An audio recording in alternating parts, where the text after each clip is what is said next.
Hello student, welcome to my channel legal knowledge to you. तो अपनी legal vocab की series को आगे बढ़ाते हुए हम 5 वर्ड लेकर फिर हाजिर हैं। तो चलिए जानते हैं अपने 5 वर्ड। पहला है रिपुडिएट, जिसका मतलब होता है रिफ्यूज टू एक्नॉलेज, रेटिफाई और रिकॉग्नाइज एज ए वैलिड।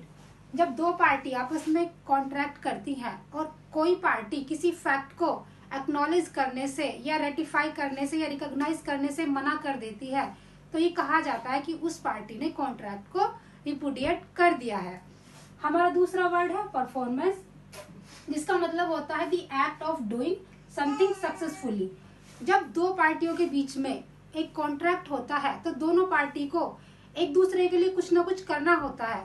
तो वही कुछ करना जब पार्टियां एक दूसरे के लिए करती हैं तो उसी को कहा जाता है कि उन्होंने अपना पार्ट परफॉर्म कर लिया है। इसको एक एग्जांपल से समझते हैं। मान लिया ए और बी, इन दोनों में एक कॉन्ट्रैक्ट होता है कि ए अपनी प्रॉपर्टी बी को ट्रांसफर करेगा और बी ए को 10 लाख रुपए देगा।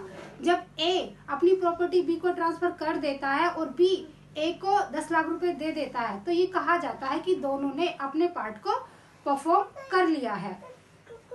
हमारा नेक्स्ट वर्ड है डिसेंट, जिसका मतलब होता है अ डिफरेंस ऑफ ओपिनियन।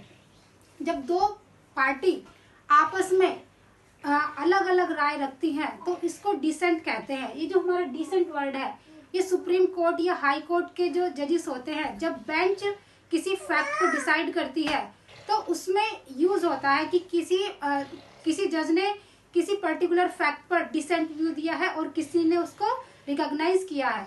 तो डिसेंट का मतलब होता है अ डिफरेंस ऑफ ओपिनियन, किसी की राय में मतभेद रखना।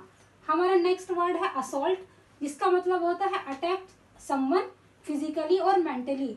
ये जो असॉल्ट शब्द भी हमारे आईपीसी में दिया गया है, जिसका मतलब होता है कि किसी पर्सन पर या तो फिजिकली या मेंटली अटैक करना या उसको ऐसी हानि पहुंचाना, उसे असॉल्ट कहा जाता है। हमारा जो 5वां वर्ड है वो है कंप्लेंट, जिसका मतलब होता है एन एक्सप्रेशन और ग्रीवांस और रिजेंटमेंट। ये जो कंप्लेंट वर्ड है ये भी हमारे सीआरपीसी के सेक्शन 2D में डिफाइन है। इसका मतलब होता है कि किसी मजिस्ट्रेट को किसी व्यक्ति के खिलाफ कोई एलिगेशन देना कि आप इस पर्टिकुलर पर्सन के खिलाफ अंडर सीआरपीसी कोई एक्शन लीजिए और इस पर्टिकुलर पर्सन ने कोई ऑफेंस कमिट किया है। तो ये है आज के हमारे 5 वर्ड। उम्मीद करती हूँ आपको पसंद आए होंगे और आपको नॉलेज को इनहांस करने में आपकी मदद भी करेंगे। तो गाइज, मेरे चैनल को सब्सक्राइब करें, लाइक करें और वीडियो को शेयर करें, और अगर कुछ भी सजेशन हो तो कमेंट बॉक्स में कमेंट करें। Thank you.